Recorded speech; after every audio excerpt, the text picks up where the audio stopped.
Welcome. Hello. It's me, Jonny Ross, and Pascal Fintoni. We are here. We're celebrating the launch of the 90-day website mastery program. This is the podcast, and it's a way to celebrate, but also to welcome the completion of our webinar series that we did as well. And we wanted to find a way to continue to share more advice and insights about making your website work harder and for you to feel proud about your website again. Each episode will consist of 4 segments. We are live. We're live on Facebook. We're live on YouTube. We're live on LinkedIn. If you've got any comments or anything you'd like to share, please do use the chat. But at the same time, you could be listening on the podcast. Thank you for being a fabulous listener and being with us right now and being there. You're right, Pascal? I'm very well, thank you very much. I mean, this is something I look forward to. I mean, I look forward to all form of content creation, but to have this focus on website, to have this focus on building a brand via content creation, but really reconnecting with your true voice is something I look forward to. And it gives us a chance to catch up. And this is what I do now. I create content only for the purpose of catching with my friends properly. I absolutely love it. Each episode, we have 4 segments. We have the You Ask, We Answer, where someone's potentially submitted a question from the community. We've researched and looked into it, or something that we've stumbled across. Website Stories is an article or a podcast or an infographic that we've reviewed and some of the lessons learned from that we want to share with the website engine room, where we've got myself and Pascal will share an app or a software solution that will make your life easier as a website manager or content creator. And lastly, the website call to action. We give you one change or adjustment that you could be making to your website right now to help you on that journey of feeling proud of your website. So without further ado, I'm going to go into the first segment, which is You Ask, We Answer.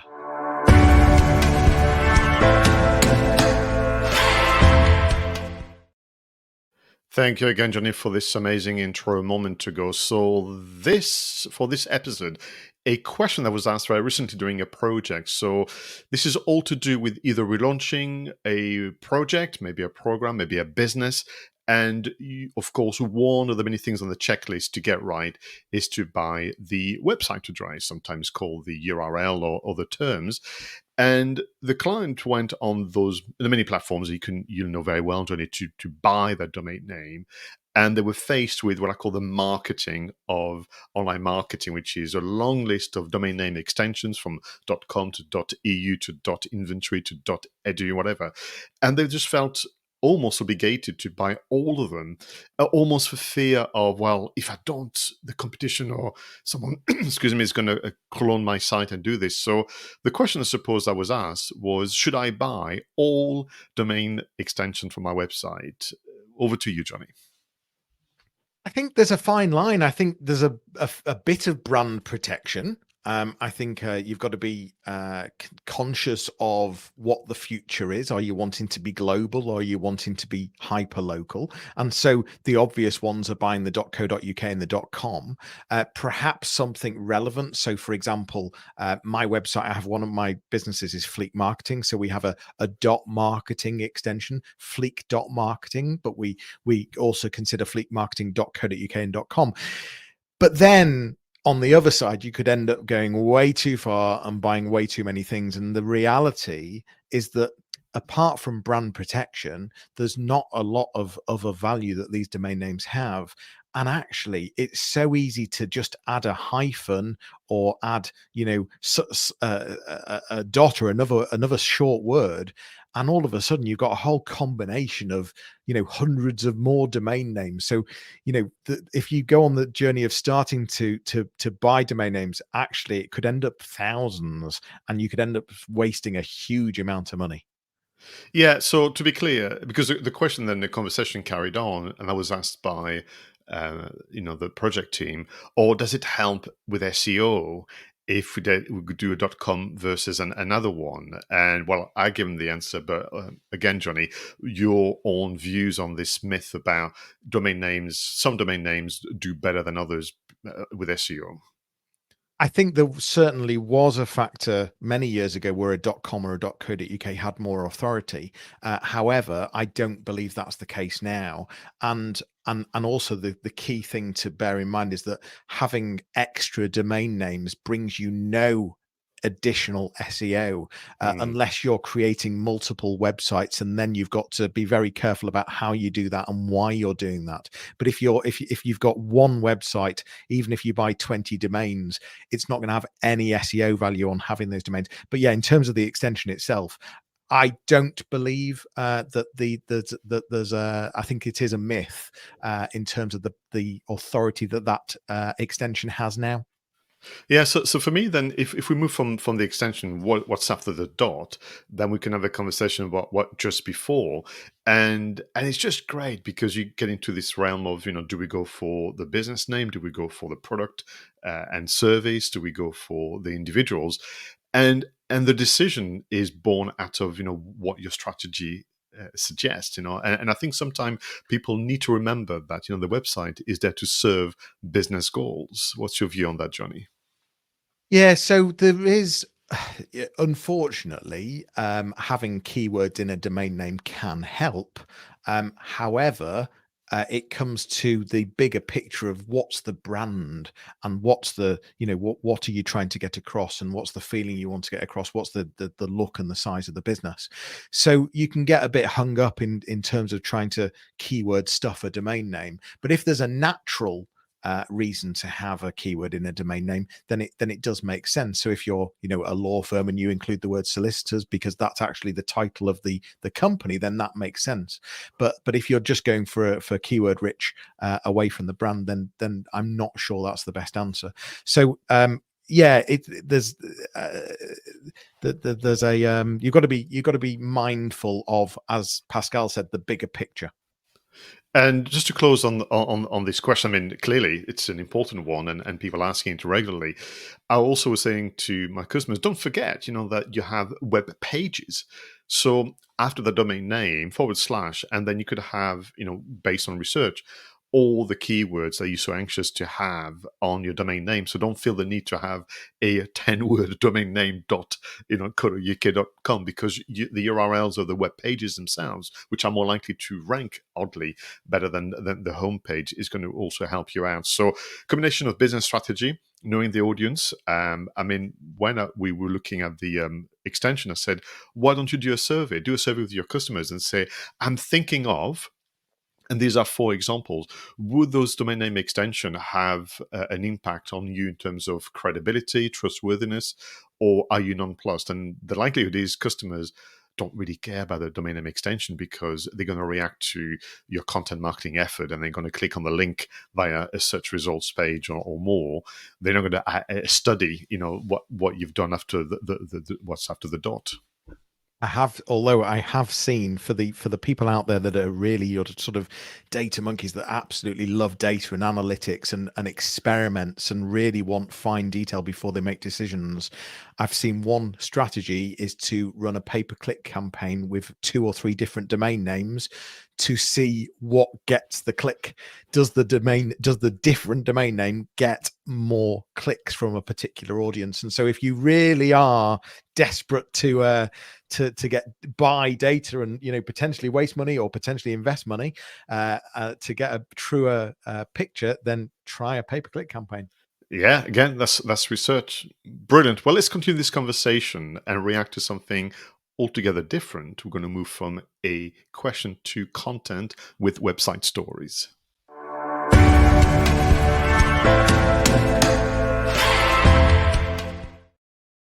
So in each episode, Jonny and I choose an article, a podcast, a video, maybe an infographic, something that can really help us reflect on what it means to run a website in today's economy. And we've gone for an article published on PRDaily by Allison Carter, and the title is as follows: 4 reasons no one is reading your content. And I thought, wow, I mean, to begin with, talk about using a number to get intrigue, create intrigue, but also this storytelling element in the title article of no one is reading your content, which is pretty much either what we're concerned about or the reality. So I'm going to go through all four very quickly. Number one, your headline or subject line is boring. Number two, you published at the wrong time. 3, your story is in the wrong format. And 4, the story is not relevant to your audience. I'm going to go into the first two, Jonny, give you a bit more information, and then invite you to react. So with the headline being boring, I mean, that's the one way to get someone's attention, but it's either that you've been too generous and the headline gives everything away, so there is no motivation for the audience to read on. And that could be true for the first line in the social media post all the way to an article on your website. Or you've gone the other way. You've gone so secretive that in a way there's nothing in there for the audience to get excited about, and it comes across as a bit dull. So the solution here would be to reread your own story, and there's nothing wrong to go back and change the headline, which is in fact the H1 you were asking us to pay attention to in the previous episode. Number 2, you published at the wrong time, and Allison, which is a view that I share, say, yeah, you can go online and Google this and find studies about the best days and time of the day and so on. But these are, very global overviews from a very large data set. And the likelihood is it doesn't actually, you're going to be the exception that confirms the rule, and your audience behaves very differently. So what is required here is for you to understand behavior in terms of when and how do people consult their inbox, when do they consult social media, when do they visit websites, and marry up your activities and publishing schedule accordingly. Look at your analytics, something that I'm sure you're going to also be in agreement with, and just understand that you're going to have to learn through testing. So the first two for you, with a bit more information from Allison, what are your views on that? Yeah, the whole thing with headline is it's that word of clickbait. So it's trying to get people to click, isn't it? But not giving them something that's so clickbaity that when they get there, they're really disappointed. So again, it's trying to tread the line of finding something that fits, that's really going to appetize and entice, without over egging it, and so yeah, I think headlines can make a huge difference.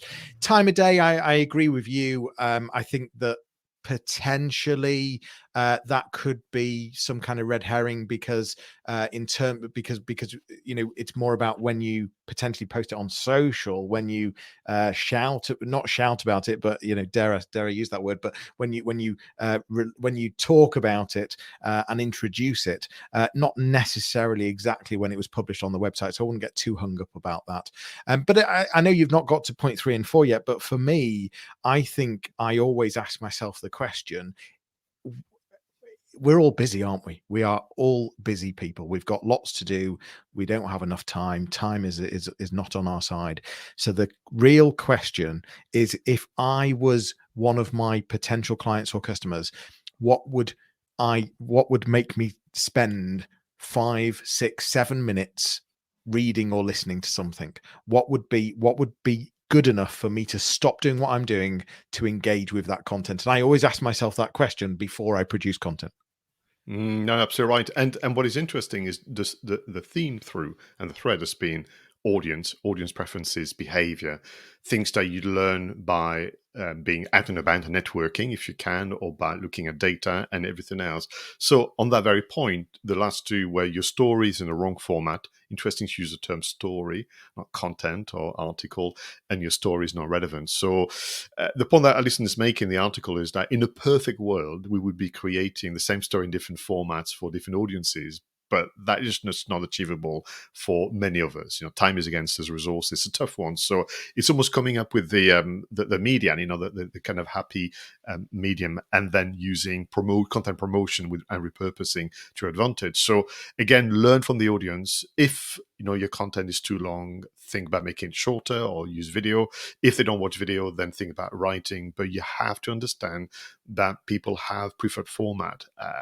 And I see this evidence all of the time. But the good thing is it's easier than ever before now to switch format. And then finally, being relevant. I mean, that's something that we talk about extensively on the program 90-Day Website Mastery, because ultimately the website project is not a technical project. It's a human interaction project, if you will. So what she's saying is, this will happen to you. The more you want to learn about the audience, the more content you produce, there will be time where it's a dud. It won't work, but what you can do is learn. So question is, why did it not work on this occasion? Why was it that prompted me to do this content? Was I under pressure by the client, the boss, or was I following a trend that I misread? And what is it that I can do to communicate better the next time around? Because this will happen. The more frequent you are in the content creation, the more you will have the highs and the lows. Yeah, being careful. It's not just content for the sake of content, and ensuring that you absolutely have a purpose every single time. No, absolutely. So, listen, it was a simple article, and we'll have the link in the show notes. But it's one that you want to almost circulate around the office or around your kind of network, and kind of go back to this idea of, as we're getting better at content creation, the temptation is to do more faster, but in the process, I see evidence that people are forgetting about the audience time and time again. Time to move on and make life a little easier as content creators on the very subject with the website engine room.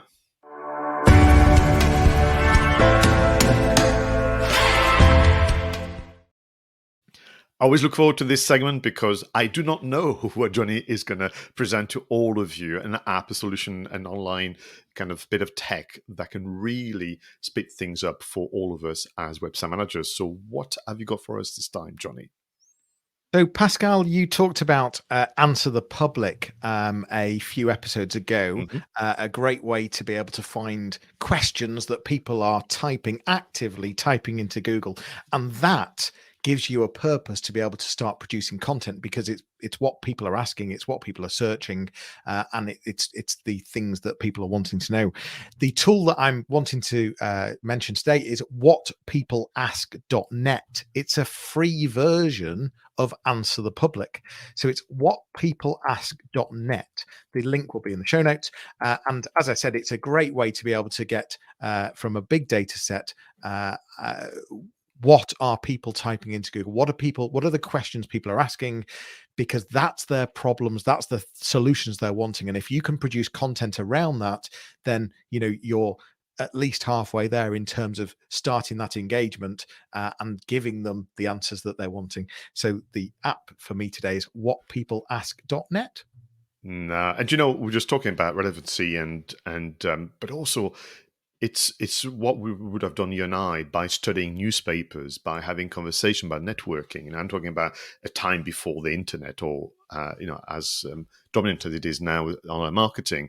So to have that, reporting back to you, I'm excited at this moment in time about this idea of having artificial assistant in the world of marketing. So it's a double A. It's not AI, but it is powered by AI. This idea of, I need to know this to inform my strategy and content creation effort.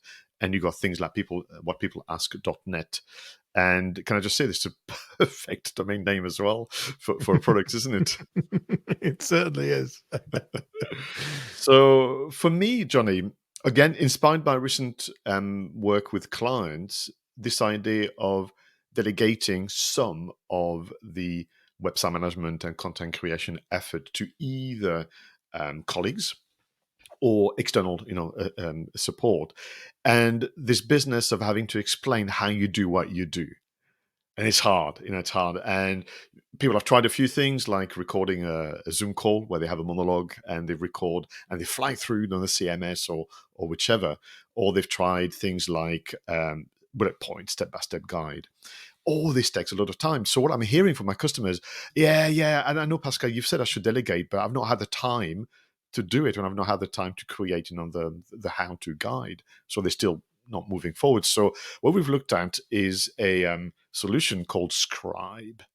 And so in a context of an assistant, I want you to imagine you have someone sat next to you, that is writing down what you would say to somebody else in terms of a guide. And what Scribe does, it does two things. It does screen capture as you go through the process, maybe of creating an article, but it also starts to put annotations, or the beginning of annotation, and you can go back in and overwrite it. So, and then very quickly you have the best of two worlds: a visual guide, but more with static images, because video can be tricky to follow as tutorial. You have to pause and then, what did he do again, or what did she say? And then the annotation is very, very important. And they have two versions. There's like a Chrome extension, which allow you to try it for free. But if you are in the business of having to maybe even educate customers about how to use a payment gateway, or if you have a website which has a community element to it, Jonny, and you want to explain how to get the most out of the different features, I think Scribe could be definitely a great artificial assistant. And the other gap that it fills as well is more and more businesses are looking to outsource tasks, to outsource and to, well, I was about to say processes, but in terms of outsourcing a task, you need to create a process. And if you can create a process and a structure, it makes it a lot easier to get a virtual assistant to be able to do things. And how this fills that gap is brilliant. I wasn't aware of the tool, but I fully understand the concept. I'm talking to many of my clients. One of the constant pain points is admin, and it's so easy to find virtual assistants nowadays, and this tool then gives you the power to be able to give them an instruction book. Absolutely. Or you could reverse it, saying you have a meeting, you went through the step-by-step guide, I would say verbally or via Zoom or another platform.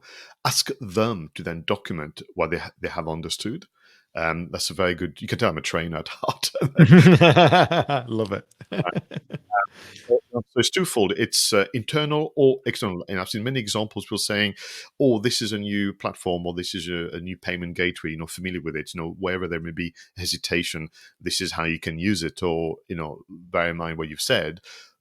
Using Scribe, you could begin by how you use whatpeopleask.net all the way to creation on the website, all the way to social media marketing and so on. So just one of many, but it's this idea of, yes, Pascal, I know I have to delegate. Yes, Jonny, I know I have to find a VA. I've not had the time to create the tutorials. Well, now you can. Well, actually, on the subject of taking action, so we move on to the final segment, the website call to action.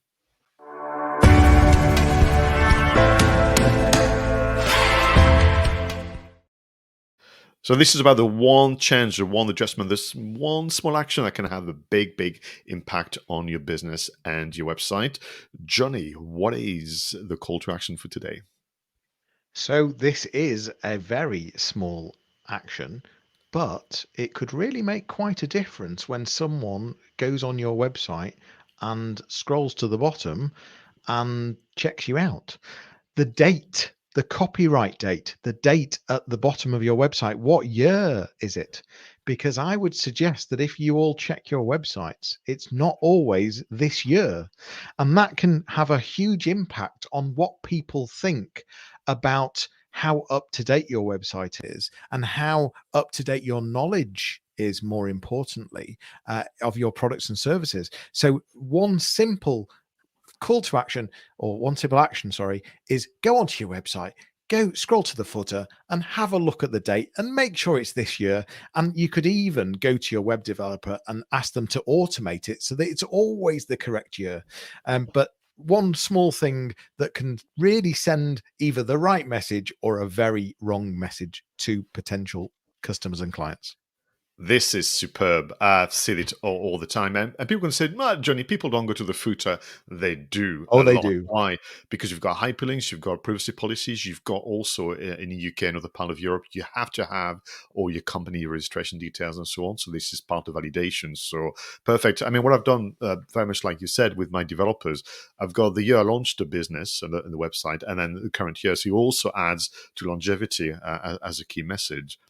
My call to action is like yours. It's a very simple one, but very powerful one. So I want people to look back at social media. But we're going to come back to the website in a moment. So look at social media, look at your dashboard, and look at the best performing post for the last few months. And then I'm going to talk about repurposing up. Call to action number one, if you have a post that has performed well, that relates to content in your website to simply embed that on the article. It would add visual interest, it would add additional content to look into, but it's working already. People are going to see the comments or reactions, all the loves and likes and more. So bring that into the website environment. Or if you don't have content on the website already, but this social media post has worked well, you have all the reaction, then repurpose up and create a standalone article inspired by the social media post. And you can use this as the intro for that new bit of content on your website. I like it. And it really backs up the theme of today, I think, which is starting to feel very much around the relevancy and making sure that things are on point in terms of actually, am I producing content that people are actually wanting? And by looking at the social media post, what's performed well, that's going to really help you achieve that as well. No, absolutely. And I mean, this is it. I kind of mentioned it a moment ago. The website, I granted to begin with, feels like a technical project. And your decision, are not, however, born out of your understanding of the technology. It's all to do with your understanding of the audience, their wishes for the future, their doubts and anxieties in the present, and what you've done to create an offer that is articulated in so many different ways, from a direct promotional page all the way to more conversational content through articles and blogs and so on. And we will keep on insisting on that point, I think, in the coming episodes as well. So we've thought about the domain name today. We've thought about whether it should have keywords or not. We've thought about, do we have to buy every extension under the sun? And our answer is no, you don't. Protect your brand to some extent, but not all the way. We've then talked about content and how to make sure that people are actually going to click, but more so spend time listening or reading. We've given you some great tools as well. Your reflection on today's episode, Pascal, anything's jumped out for you? What's the theme for you? The thing is, these are actually very simple questions, very simple actions, but what you get back in terms of your good standing in your industry and the impression you give to your future customers is quite significant. And that to me has been always sometimes the kind of magic of digital. It's a simple action, it's a simple adjustment and to your mindset sometimes and to the action. But what you get back in return is almost disproportionate. Guerrilla marketing, I think. Brilliant. Guys, that is it for today. This was episode 8 of our new podcast series, the audio companion to the 90-day website mastery program. For more information, please visit 90daymarketingmastery.com. You'll be able to book a call with either myself or Pascal. We will be back with another episode. In the meantime, feel free to send your questions, share your preferred app and links to your website once you've made the changes we spoke about, and we'd love to give you a shout out. We want you feeling proud of your website.